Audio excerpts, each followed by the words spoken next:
Hello and welcome to Art and Self. I am Cindy Ingram, your host and the founder of Art Class Curator, Curated Connections, and the Art and Self Connection Circle. And I'm also the author of the new book, Art is About Being Whole, a memoir. This is the podcast where we experience the range and depth of what it means to be human, seen through our connections and conversations about intriguing works of art. These art conversations are here to show you that art is here for you as a catalyst, a challenger, a coach, and a comfort. If you love listening to these insightful conversations and want more connected content about connecting with art, I invite you to check out my new book, Art is About Being Whole, coming out on October 31st, 2023. You can get more information and sign up for book updates at artisaboutbeingwhole.com.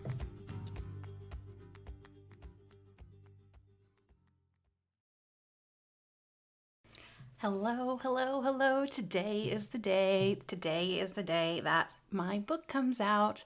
Art is About Being Whole, a memoir, is now available.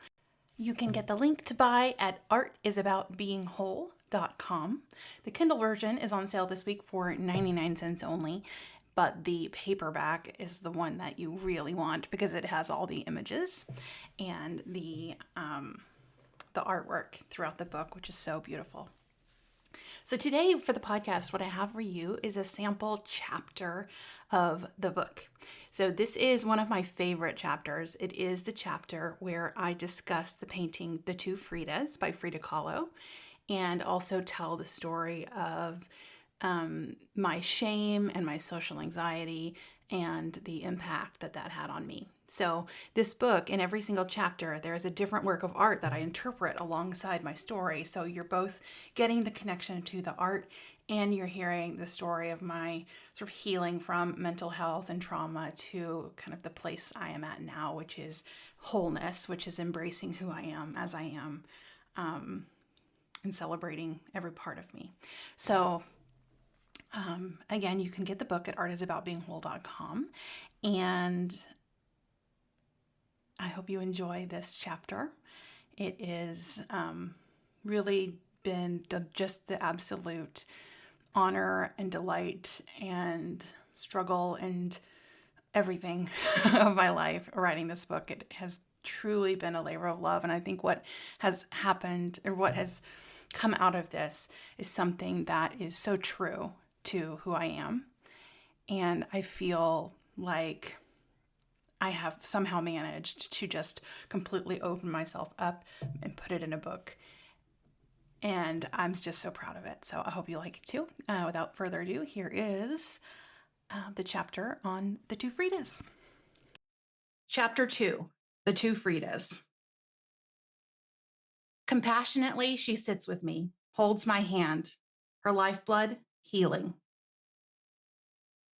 I was split into disparate pieces for much of my life. Girl Before a Mirror revealed two of these parts. The inner me filled with abandonment, sadness, and anger, and the outer me that holds it all in and tries to appear perfect. These various parts of me contradict, leaving me spinning and confused. Despite the inner turmoil, I contain a driving force more powerful than any trauma, a calling, an ambition, a zest for something bigger and grander than any normal life can hold. This ambitious side of me pulls my hesitant parts along, tirelessly pushing to expand and heal. On one side, I have the instinct to hide, cower, and disappear. But the driven part does the opposite. She makes bold moves, starts businesses, dyes her hair purple, and travels the world, whether or not the rest of me feels ready. She whispers, not unkindly, to the melancholy parts, "It's time to heal. We have big shit to do. Let's fix this so we can move on." I've always known that my path would be forged by welcoming all the parts of me and coming to a place where I'm whole instead of being split into pieces, learning to be and accept all I am, from my inner child buried deep in my heart and then out to the edges of my humanity. This is the work. I see my duality in another work that I've always loved, The Two Fridas by Frida Kahlo. In this painting, two self-portraits of Frida sit together on a bench, with navy and white storm clouds churning behind her. We can look at this painting and learn much about the life of Frida Kahlo. We can see her husband, Diego, in the picture in her hand and her broken heart. Her two clothing choices represent her dual heritage, with her Mexican mother and her father of European descent. We can see her pain and discomfort in that stiff posture she lives with daily, from the bus accident that caused her lifelong debilitating physical pain, alongside her invisible pain of infertility. Remember, I was going to be an art historian. One thing about knowing about the subject of a painting and the artists is that sometimes it brings you closer to our collective humanity. Frida Kahlo painted her story with such heart and intensity that I can't help but find myself in her work. I like to think she would deeply understand my work because she knew what it was like to fervidly explore her own existence, painting around 60 self-portraits, a third of her known paintings. I feel like her artwork was her own quest for wholeness, making sense of who she is, how she fits, how she feels, and what she experiences. When I find myself represented in her artwork, it doesn't diminish her story, it adds to it and her legacy. Her art becomes a beacon for passionate people to find that soul connection that unites two people through art and stories. Frida's art cuts straight into my heart. In her art, she embraces who she is on every level, and her uniqueness, her strangeness. Today, I relish in my strangeness, in what sets me apart. My deep inner emotional experiences, my passion and my excitement, my capacity for radical wonder and deep conversation, my introversion and sensitivities, my desire for a slow evening with my feet dangling over the water, talking about big things with one person, rather than dancing at a loud club with 20. My ability to pick up on the slightest of emotions from just about anyone, and the ability to just know things about people without having to be told. These things that I have now come to know about myself as being major positives in my life, things that make me who and what I am, once made me feel alienated, misunderstood, and ashamed. When I was younger, in my late teens and 20s, I felt hopelessly and utterly alone in this strangeness. Looking at the two Fridas, I wonder if the first Frida, on the left, felt like this, sitting primly in a white lacy dress, with a stiff collar up to her chin, puffy sleeves, and red embroidered flowers along the ruffled bottom hem. Above her left breast, her heart sits outside her body. The dress around the heart dissolves or is torn away, revealing the skin underneath. The heart is open, but not in a good way, showing white structures inside, which I imagine shouldn't be visible in a healthy heart. Veins come from the heart down to her right hand, where she holds a surgical clamp to stop the blood dripping from the vein onto her pristine white dress. Other veins flow directly from her heart to her second self's heart, which is whole, healthier looking, and brighter. The second Frida wears a gold, blue, and olive green dress, more typical of the Mexican artist's iconic, colorful style. She holds a small picture of her husband, Diego Rivera, in her left hand as veins wrap around her arm and into her whole red heart, continuing to the heart of the first Frida. Besides the clothes and the heart's health, there are more subtle differences between the two Fridas. The first Frida's skin is paler and takes on a slightly sickly tone. Her posture is more upright, sitting in a way that looks uncomfortable and forced. My sensitivities prickle when I look at Frida on the left. The dress seems itchy, constricting, and musty. The posture looks painful, and her heart seems to burn in distress. Her open, dripping vein and washed-out skin make me feel lightheaded and cold. Although the facial expressions are nearly identical, Kahlo's classic serious stare, I sense pain and discomfort behind the face of the first Frida. However, her counterpoint seems at ease and comfortable, with her pelvis shifting forward and a relaxed curve to her posture. Audio listeners, I'm interrupting here to tell you that this next part is a poem on the page. The poem is split between the right side and the left, with the painful feelings on the left, like the left Frida, and the aspirational feelings on the right to mimic the right Frida's loving presence. My value was built on the fickle foundation of interpreted comments and overanalyzed expectations, with shame as the mortar, the glue that unites the whole, between not acceptable, I longed to know love, and not enough, I longed to feel valuable. With the body to shrink, I longed to take up space. Thoughts to silence, I longed to feel heard. Shyness to quash, I longed to be seen. Emotions to suppress, I longed to be witnessed. Wonder to quell, I longed for vitality. In the depths of my pain, I longed for comfort. I desperately wanted to be loved in the warmth of my skin, but I didn't even like who I was, at home within myself, because I was not perfect. But What if the only true perfection is being perfectly me? I really thought that there was no way that anyone could ever like me because I had proof that I drove away a parent, one of the people who was supposed to love me the most, who was always supposed to be there. I knew I was different because I had an example in my own house of what I perceived to be perfect. I have an older sister, Jenny, who was so cool, so funny, so bright, so talented, so talkative, so seemingly confident, so delightfully quirky, and so extroverted. She has her own story of our trauma and how that made her the way she is. I know that my experience of her may or may not reflect how she felt about herself on the inside. But what I saw as a child was someone I desperately wanted to be like, but who I was nothing like. I didn't know what made me different, but I knew I wasn't like her. And it wasn't even like I just wanted to be like her. I felt like I should be like her, that I was broken if I wasn't like her. I felt like an embarrassment to her and my parents because I wasn't like her. And it didn't help that we were sisters, with the nitpicking and controlling big sisters tend to do, especially when they feel responsibility tugging at them. Comments that undoubtedly came from a helpful place within her immediately became misinterpreted and internalized into shame and not enoughness for me. And her bangs were so fluffy and so amazing. I could never get my limp, lifeless bangs to look like hers.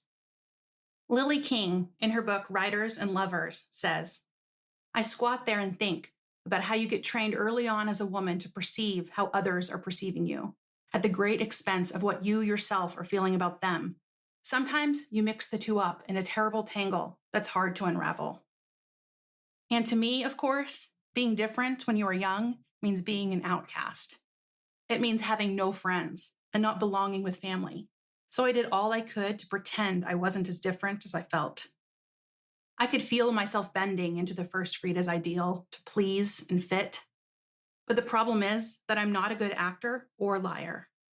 My desire to pretend I am someone I'm not clashes with the inner knowing that I cannot possibly do that without revealing who I am trying to hide. This combination further blended with a natural inclination towards introversion and shyness that led me to completely clam up, turn deep inside myself, and hide from the world.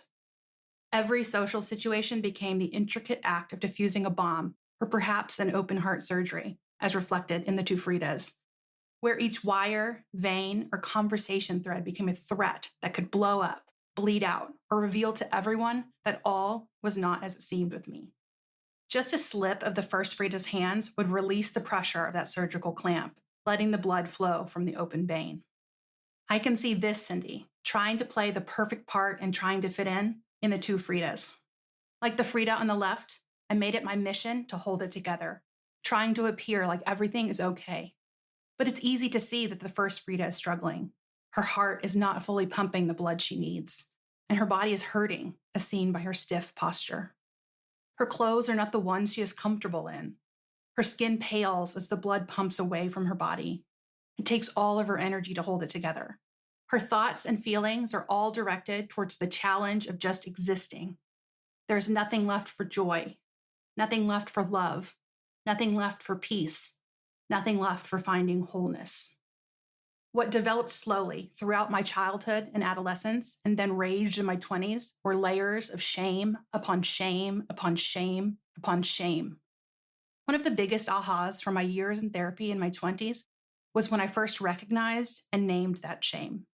As innocuous as it sounds now, I had been talking to my therapist about how much judgment I would place on myself for drinking Gatorade, of all things. I wouldn't let anyone see me drink a Gatorade because I thought that they would think that I believed that Gatorade was healthy to drink, even though I knew it was just sugar and that water was better and Gatorade was just hype. That Gatorade I wanted to drink represented my failure at health. That Gatorade was why I was fat. That Gatorade was a threat to other people's view of how smart I was. And then, not only am I judging myself for drinking the Gatorade, judging others for their perceived judgment of my Gatorade, but then I am judging myself for judging myself about the Gatorade. It's a never-ending judgment spiral that didn't just stop there. My therapist asked what I thought was underneath the drama about the Gatorade, and the word shame came to mind.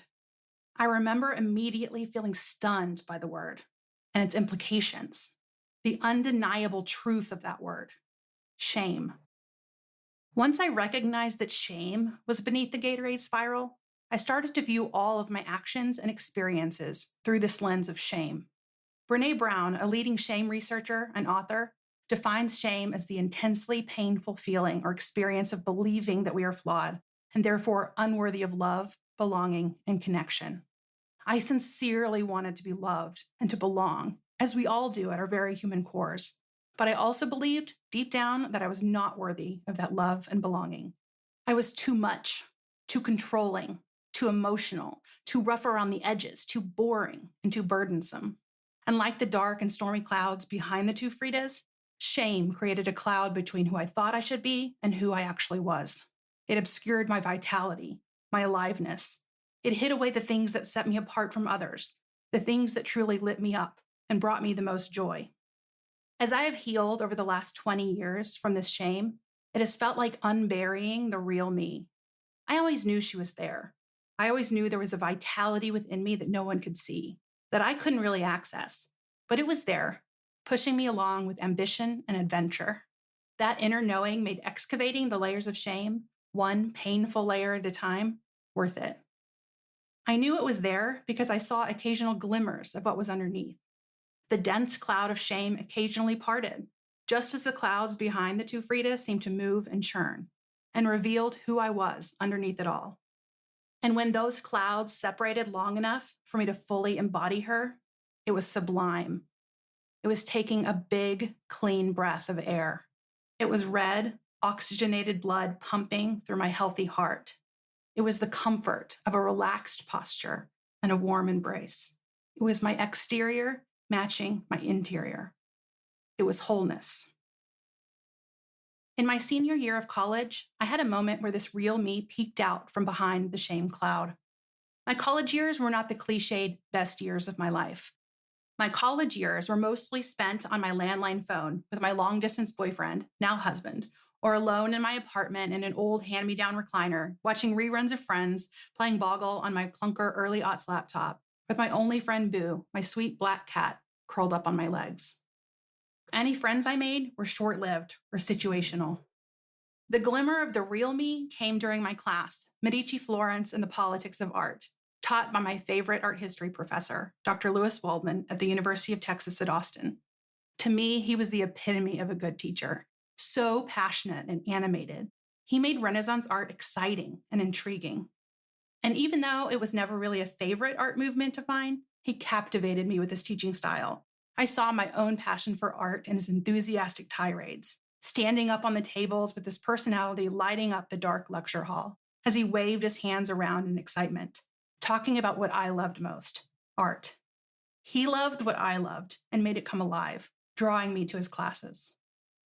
As we were preparing for a test in class one day, he invited students to the podium to lead the test review, a teaching strategy I adopted later in my career. I can't remember if I was randomly selected or if I volunteered. Still, for a spell, I clicked through the slides of the Botticellis, Bronzinos, and Brunelleschis in front of the class, asking my peers questions about the content for the exam. This shy girl, who probably had never talked to anyone in that class before, stood at the front of the room and became entirely herself for a few minutes. Had I been told to converse with anyone in that room, I would have flailed in my anxiety and self-consciousness. But standing in front of the class, I became something that had been quietly whispering to me for a while. I became a teacher. Later that day, Dr. Waldman approached me while studying in the art building and said, "Cindy, you're a natural-born teacher." Not only had I felt it in front of the class, but it was noticed by someone I admire. That comment pierced through the dense cloud of shame and became a moment I have always remembered. From that point on, this is what I knew to be true. I am a teacher. And I'm not just a teacher, but a damn good teacher. Tears spring to my eyes and goosebumps percolate in my arms as I write these words today, 21 years later. A quick comment to a shy student can send ripples through the rest of their life. It's powerful. Teaching gave me the feeling of connection, of belonging, of love, the feeling of being the right person at the right time doing the right work, the sense of alignment and flow. So I chased those feelings as I continued to teach as often as I had the chance in my college internships, and then in art museums, and later in community colleges and public schools, and then in my business, Art Class Curator.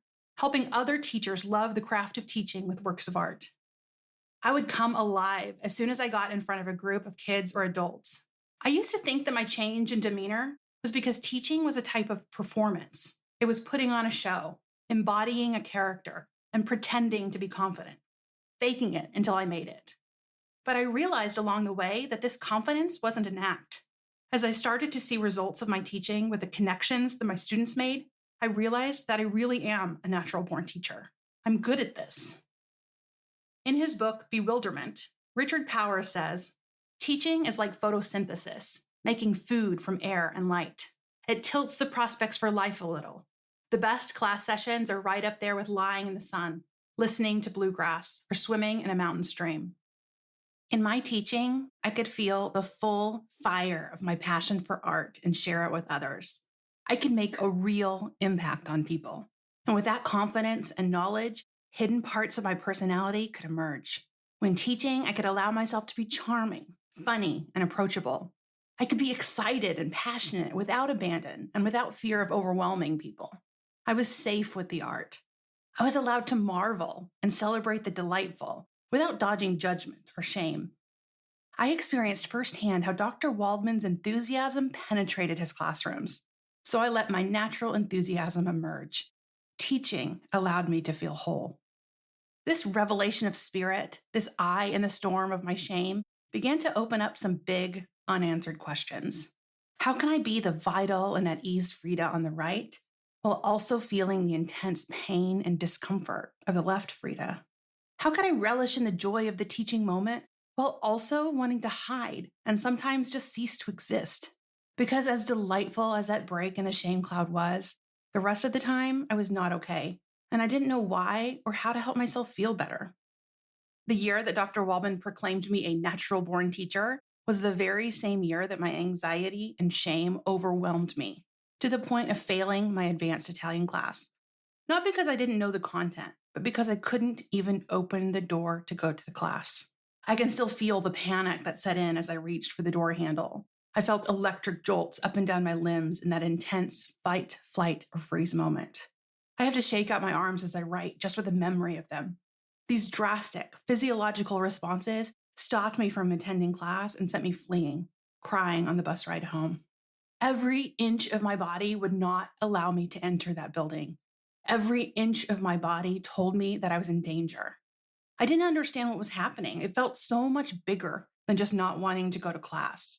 I couldn't breathe at the thought of walking in that door. I didn't understand how someone who spent her whole life priding herself on being a straight A student and being perfect could have taken a fall quite so hard.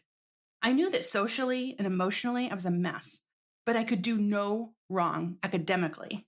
This class tore apart that identity. I really didn't understand what was happening to me. I know now I had a nervous system response, but at the time, I didn't understand what was happening in my body that wouldn't let me into that classroom. I didn't yet even know that anxiety disorders existed. Not only did I fail that class in the last semester of my senior year, but I also failed to officially graduate on time because of it. My self-esteem was so low, my confidence was so shaken, and my shame was so deep that I allowed my whole family to come down and celebrate my college graduation.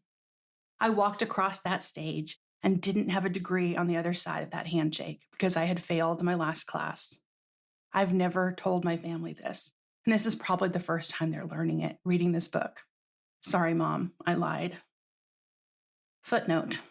Don't worry, Mom. I did end up retaking the class at a different university and graduating the next year.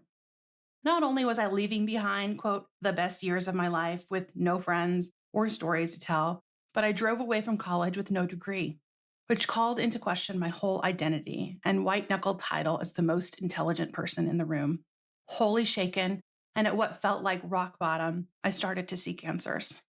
This was in 2002, and the internet was still very young and not as it is today. Social media didn't yet exist, and no brave and vulnerable influencers normalized mental health struggles. It wasn't easy to find answers unless you knew exactly what you were looking for, especially when you had never even heard of the concept of anxiety disorders. What I did end up finding were books at the library about social anxiety disorder and adult children of alcoholics. Opening these books, I had never felt so seen and understood. My fear of going to the same restaurant 2 days in a row because I didn't want the same person to take my order and think that I was such a gross person that I would eat fried chicken more than once a week. My complete inability to answer the phone. My hiding in fear in the hallway because it has no windows when someone knocked on my door. My going out of the way to avoid even walking by people at the grocery store. My feelings of terror of that damn Italian class. My deep fears of abandonment, my overactive sense of control and responsibility, my stuffing down of all feelings, positive or negative. Suddenly, all of those things became symptoms. Suddenly, it became not that I am broken beyond repair, that I am unloved, that I don't belong. Suddenly, it became a thing that was real, a tangible thing with a name, something I could treat, something I could work to overcome that would lead me to feeling better. And while the awareness of the problem's existence doesn't immediately fix its impact, at least now I had a place to start. I took the discovery of these books as proof that the real Cindy was there, underneath it all, holding my hand like Frida, sending me her lifeblood, and pulling me forward along my path to healing with her sweet and caring presence. All I needed to do was hold my hand with slow, gentle compassion. Okay, that was chapter 2 of Art is About Being Whole, which you can get if you go to artisaboutbeingwhole.com. You can also check the link in the show notes if you're driving. As you can imagine, after hearing that chapter in particular, the level of emotion and vulnerability that was in this book was pretty extensive for me. I had to kind of relive my entire past to be able to write this down and to be able to capture the emotions I was feeling while I was there, living it. And that was really powerful. It's even a little, it's a little scary to not scare. It's scary to share this with the world because I'm putting so much of who I am out there in this book. It is me, heart and soul and mind spread out for you all to see. So I really appreciate your accepting my story and reading it and seeing yourself in it. It is really meaningful to me to be able to communicate with you all in this way and to share myself with you all in this way. And I could not be more proud and more excited than I am right now. Thank you for being a part of it. Thank you for listening. And I hope you enjoy the book. And please do not hesitate to send me any emails or messages about what you've heard or read. And also, I would love for you, if you do get the book, to write a review on Amazon whenever you finish it. Okay, so thank you very much. I will see you next time with Heather Doyle Fraser, who is my book coach and my publisher. And we're going to really talk through the whole creation of the book and all of the moments that happened along the way that made it what it is. And it's a really special story. And I can't wait to share that with you as well. So that'll be our next episode. Bye. Thank you so much for listening to Art and Self. And if you love listening to these insightful conversations and want more connected content about connecting with art, I invite you to check out my new book, Art is About Being Whole, a memoir, coming out on October 31st, 2023. You can get more information and sign up for book updates at artisaboutbeingwhole.com. Also, please consider leaving me a rating or a review on iTunes and share this episode with one friend who needs to hear what we talked about today. You'll find links to the artworks we discussed over on the show notes, and you can find me on Instagram and Facebook by searching Cindy Ingram Art and Self. Thank you so much for listening. Have a wonderful week, and I'll see you next time.